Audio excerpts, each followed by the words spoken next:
Hi friends, நான் உங்கள் விமல் சுபு. இன்றைக்கி வீடியோவில் வந்து நான் எதை பற்றி எக்ஸ்பிளைன் பண்ண போகிறேன்னா, ஒருத்தவங்க வந்து கமெண்ட் பண்ணியிருந்தாங்க. அவங்க ஃப்ரெண்ட் வந்து யூஜிசி நெட் குவாலிஃபிகேஷன் வச்சுருக்காங்களாமா. ஓகேங்களா. ஸோ அவங்கள்ட்ட நெட் இருக்குது. அதை பேஸ் பண்ணி நான் வந்து அசிஸ்டன்ட் ப்ரொஃபஸராக எப்படி ஜாயின் பண்ணலாம் அப்படின்னு கேட்டிருந்தாங்க. நான் வந்து அவங்கள்ட்ட கேட்டிருந்தேன், எந்த டிபார்ட்மெண்ட்டுன்னு மென்ஷன் பண்ணிங்கன்னா நல்லாயிருக்கும் அப்படின்னு சொல்லிட்டு. இந்த வீடியோ பார்க்குற எல்லாருமே வந்து கொஞ்சம் இதை வந்து நல்லா இப்போ நான் சொல்ல போகிற விஷயத்த வந்து நோட் பண்ணிக்கோங்க. ஓகேங்களா. எப்படின்னா, வெறும் நெட் எக்ஸாம் குவாலிஃபிகேஷன் இருந்தாலும் எங்கேயாவது ஒரு இடத்துல வந்து ஆஃபர் பண்ணியிருக்காங்க அப்படின்னு வச்சுக்கோங்களேன். இப்போ வந்து அசிஸ்டன்ட் ப்ரொஃபஸர் வேக்கனுக்கு இல்லைனா வந்துட்டு நமக்கு வந்து அசிஸ்டண்ட்டாக நமக்கு வந்து டீச்சிங் ஃபேக்கல்ட்டி அப்படின்னு வந்து கொடுத்துருக்காங்க, மென்ஷன் பண்ணியிருக்காங்க அப்படின்னா மட்டும்தான் நீங்கள் அந்த ஜாப்க்கு ட்ரை பண்ண முடியும். ஓகேங்களா. அசிஸ்டன்ட் ப்ரொஃபஸர் ஃபேக்கல்ட்டியாக வந்து நீங்கள் அந்த காலேஜில் வந்து நீங்கள் அப்ளை பண்ண முடியும். அப்படியுமே நீங்கள் அப்ளை பண்ணும்போது உங்களுக்கு காம்படிட்டராக நிறைய பேர் வந்திருப்பாங்க. ஓகேங்களா. இப்போ வந்து ஒருத்தவங்க நான் இன்டர்வியூ அட்டன் பண்ணியிருக்கேன், 2-3 இன்டர்வியூ. அதில் வந்து பேஸ் பண்ணி நான் சொல்கிறேன். உங்களோட இருக்கிறவங்க பிஹெச்டி குவாலிஃபிகேஷனும் வச்சுருப்பாங்க. ஓகேங்களா. இப்போல்லாம் வேலை கிடைக்கிறது ரொம்ப சிரமம், காம்படிஷன் நிறையா தான் இருக்கும். இப்போ நீங்கள் நெட் குவாலிஃபிகேஷனோட இப்போ ஒரு ஃபார் எக்ஸாம்பிள் நான் சொல்கிறேன். இப்போ வந்து ஜேஜே காலேஜ் புதுக்கோட்டையில் வந்துட்டு ஒரு கால் ஆஃபர் பண்ணுறாங்க இங்கிலீஷ் டிபார்ட்மெண்ட்டில். அந்த இன்டர்வியூவில் போஸ்டிங் வந்து 2 தான் கொடுத்துருப்பாங்க. பட் அந்த போஸ்டிங்க்கு வந்துட்டு ஒரு 20 பேர் வேறு ஊரில் வந்து ட்ராவல் பண்ணி வருவாங்க. அந்த 20 பேர்லையும் எப்படி வந்து செலக்ட் பண்ணுவாங்க பார்த்திங்கன்னா, நெட் குவாலிஃபிகேஷன் நீடட் அப்படின்னு சொல்லி வச்சுருப்பாங்க. பட் நெட் குவாலிஃபிகேஷன் மட்டும் நீங்கள் வச்சுருந்தா அதை மட்டும் பேஸ் பண்ணி எடுக்க மாட்டாங்க. உங்களோட காம்படிட்டராக வர்றவங்க பிஹெச்டி கம்ப்ளீட் பண்ணியிருப்பாங்க. சில பேர் டீச்சிங் எக்ஸ்பீரியன்ஸும் வச்சுருப்பாங்க. பிஹெச்டி கம்ப்ளீட் பண்ணி 1 இயர் 2 இயர் வந்து டீச்சிங் எக்ஸ்பீரியன்ஸும் கெயின் பண்ணியிருப்பாங்க. ஸோ ஒவ்வொன்றுக்கும் வந்து மார்க் போடுவாங்க இன்டர்வியூவில். அது மட்டும் இல்லாமல் நீங்கள் எவ்வளோ பேப்பர் பப்ளிஷ் பண்ணியிருக்கீங்க, எவ்வளோ போஸ்டர் ப்ரெசென்ட் பண்ணியிருக்கீங்க, அது எல்லாத்துக்குமே வந்து மார்க் போடுவாங்க. யூஸ்வலாக வந்து இன்டர்வியூவில் வந்து நம்மளோட சிவி வந்து கேட்பாங்க. சிவியும் நம்மளோட மார்க் ஸ்டேட்மெண்ட்டும் கேட்பாங்க இல்லைங்களா. அப்போ வந்து இதுக்கெல்லாம் வந்து மார்க்ஸ் ஸ்ப்ளிட் பண்ணுவாங்க. இப்போ வந்து டீச்சிங் எக்ஸ்பீரியன்ஸ் வந்து எனக்கு தெரிஞ்சவங்க சொன்னாங்க எப்படி மார்க் எடுத்துப்பாங்க அப்படின்னா, நீங்கள் 6 மந்த்ஸ் போயிருந்தால் 1 மார்க், 1 இயர் போயிருந்தால் 2 மார்க், 1 இயருக்கு மேலே நீங்கள் எத்தனை வருஷம் போயிருந்தாலுமே 2 மார்க் தான். ஓகேங்களா.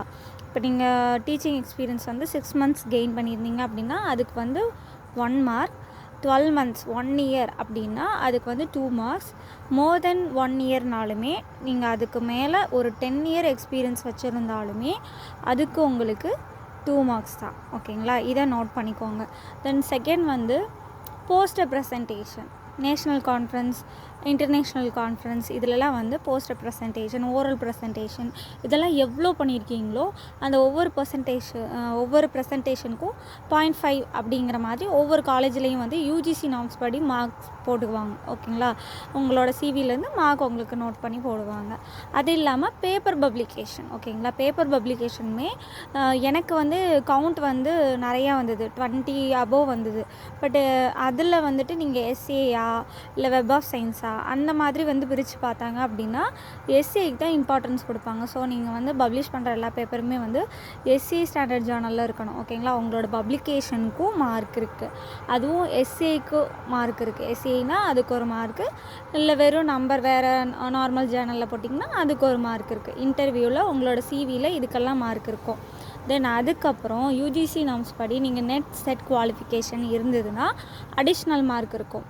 பிஹெச்டி பண்ணியிருந்தீங்கன்னா அதுக்கு ஒரு மார்க் இருக்கும். டீச்சிங் எக்ஸ்பீரியன்ஸ் நான் ஆல்ரெடி சொல்லிட்டேன். ஓகேங்களா. இதெல்லாம் பேஸ் பண்ணி மார்க்ஸ் போட்டுட்டு இன்டர்வியூ பர்ஃபார்மன்ஸ் அப்படின்னு ஒன்று இருக்குது, அதுக்கும் மார்க் வந்து நமக்கு கொடுப்பாங்க. ஓகேங்களா. இப்போ வந்து இவங்க அப்புறம் என்கிட்ட கொஷின் கேட்டால், இந்த பொண்ணு வந்து வெறும் நெட் மட்டும் தான் குவாலிஃபிகேஷன் வச்சுருக்காங்க, எம்எஸ்சி. அவங்க எம்எஸ்சியில் எத்தனை பேப்பர் பப்ளிஷ் பண்ணியிருக்காங்கன்னு தெரியல, எத்தனை போஸ்டர் ப்ரெசன்டேஷன் பண்ணியிருக்காங்க அப்படின்னு தெரியல. ஸோ டேரெக்டாக வந்து வெறும் நெட்டை மட்டும் வச்சுட்டு அவங்க டீச்சிங் அசிஸ்டண்ட்டாக வந்து ஒரு பர்ஃபெக்டாக ஜாயின் பண்ண முடியும். ஆனால் வந்து இந்த மாதிரி நான் சொன்ன இன்டர்வியூ மார்க்ஸ் எல்லாம் வந்து இருக்குது. அதுக்கேற்ற மாதிரி தான் உங்களுக்கு வந்துட்டு சான்ஸ் இருக்கும். ஏன்னா நீங்கள் வந்து இங்கிலீஷ் லிட்ரேச்சர் இல்லைங்களா. அதனால் வந்து எல்லா காலேஜ்லேயுமே லாங்குவேஜ் டிபார்ட்மெண்ட்ஸ் இருக்கிறனால ஈஸியாக கிடச்சிரும். எப்படின்னா இன்ஜினியரிங்லேயும் லாங்குவேஜ் இருக்கும், ஆர்ட்ஸு சயின்ஸ் எல்லாத்துலேயுமே வந்து லாங்குவேஜ் இருக்கும். ஸோ அதனால் இங்கிலீஷில் வந்து நெட் வச்சுருக்கீங்க அப்படின்னா ஈஸியாக உங்களுக்கு ஜாப் கிடச்சிரும், பிரச்சனை இல்லை. பட் நீங்கள் நோட்டிஃபிகேஷன் பார்த்துட்டே இருக்கணும். உங்கள் சைடு வந்து நான் சொன்ன போஸ்டர் ப்ரெசன்டேஷன், பேப்பர் பப்ளிகேஷன் இதெல்லாம் வந்து உங்களை வந்து நீங்கள் இன்னும் உங்களோட சிவியோட மார்க்கை வந்து இன்னும் கொஞ்சம் நீங்கள் இன்க்ரீஸ் பண்ணிக்கணும். ஓகேங்களா? அது இல்லாமல் பெட்டர் வந்து நீங்கள் எங்கேயாவது பிஹெச்டி பார்ட் டைம் ஜாயின் பண்ணிடணும். ஓகேங்களா? ஏன்னா எம்எஸ்சியில் நீங்கள் ஒரு வேளை பேப்பர் பப்ளிஷ் பண்ணாமல் இருந்தீங்க அப்படின்னா நீங்கள் வந்து பிஹெச்டி பார்ட் டைம் ஜாயின் பண்ணிவிட்டு அதுக்கப்புறம் நீங்கள் வந்து ஜாபுக்கு வந்து தேடினீங்கன்னா ரொம்ப ஈஸியாக இருக்கும். நீங்கள் ஜாப்லேயும் வந்து அமௌண்ட் கெயின் பண்ணலாம், அட் த சேம் டைம் உங்களோட பிஹெச்டியும் வந்து கண்டினியூ ஆகும். அப்போ பிஹெச்டியில் இருக்கும்போது நீங்கள் ஆட்டோமேட்டிக்காக போஸ்டர் ப்ரெசன்டேஷன், ஓரல் ப்ரெசன்டேஷன் அந்த மாதிரி உங்களோட சிவியோட வேல்யூ வந்து இன்க்ரீஸ் பண்ண முடியும். அட் த சேம் டைம் உங்களோட ஜாபையும் விடாமல் நீங்கள் இது பண்ண முடியும். வாட்ச் பண்ணுறவங்க எல்லோரும் இதையும் வந்து கேட்டுக்கோங்க. எப்படின்னா பிஹெச்டி கம்ப்ளீட் பண்ணுறதுக்கு முன்னாடி உள்ள டீச்சிங் எக்ஸ்பீரியன்ஸை வந்து எடுத்துக்க மாட்டாங்க. எய்டட் போஸ்டிங்க்கு இப்போ நீங்கள் ட்ரை பண்ணுறீங்க அப்படின்னா, அசிஸ்டன்ட் ப்ரொஃபஸர் டிஆர்பி எக்ஸாம்லாம் எழுதுறீங்க, அந்த மாதிரி ட்ரை பண்ணுறீங்க அப்படின்னா, ஒரு எய்டட் போஸ்டிங்காக நீங்கள் ட்ரை பண்ணுறீங்க அப்படின்னா உங்களோட பிஹெச்டி டிகிரிக்கு முன்னாடி உள்ள டீச்சிங் எக்ஸ்பீரியன்ஸ் நீங்கள் 10 வருஷம் வச்சுருந்தாலும் அதை எடுத்துக்க மாட்டாங்க, அதை கன்சிடர் பண்ண மாட்டாங்க.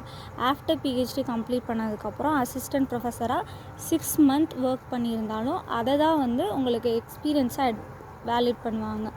ஓகேங்களா? ஃபார் எக்ஸாம்பிள் இப்போ எம்ஃபில் முடிச்சிருந்தாங்க அப்படின்னா பழைய ஃபஸ்ட்டெல்லாம் எம்ஃபில் டிகிரி இருந்தது. ஓகேங்களா? அந்த மாதிரி எம்ஃபில் டிகிரி முடிச்சிருக்க ஒருத்தங்க அந்த மாதிரி டீச்சிங் எக்ஸ்பீரியன்ஸ் கெயின் பண்ண முடியும். பட் ஃப்ரெஷ்ஷாக இந்த எம்எஸ்சி பண்ணிவிட்டு இந்த மாதிரி அசிஸ்டன்ட் ப்ரொஃபஸராக வந்து ஜாயின் பண்ணுறீங்க அப்படின்னா உங்களோட டீச்சிங் எக்ஸ்பீரியன்ஸ் வந்து அதில் வந்து வேலிட் ஆகாது. ஸோ இதையும் நீங்கள் நோட் பண்ணிக்கோங்க. ஓகேங்களா? தேங்க்யூ ஃபார் வாட்சிங். மறக்காமல் வந்து எல்லாருக்கும் ஷேர் பண்ணுங்கள், சப்ஸ்கிரைப் பண்ணுங்கள், கீழே கமெண்ட் பண்ணுங்கள். அப்போ தான் வந்து யூஸ்ஃபுல்லான வீடியோஸ் வந்து அப்லோட் பண்ண முடியும். ஓகேங்களா? தேங்க்யூ.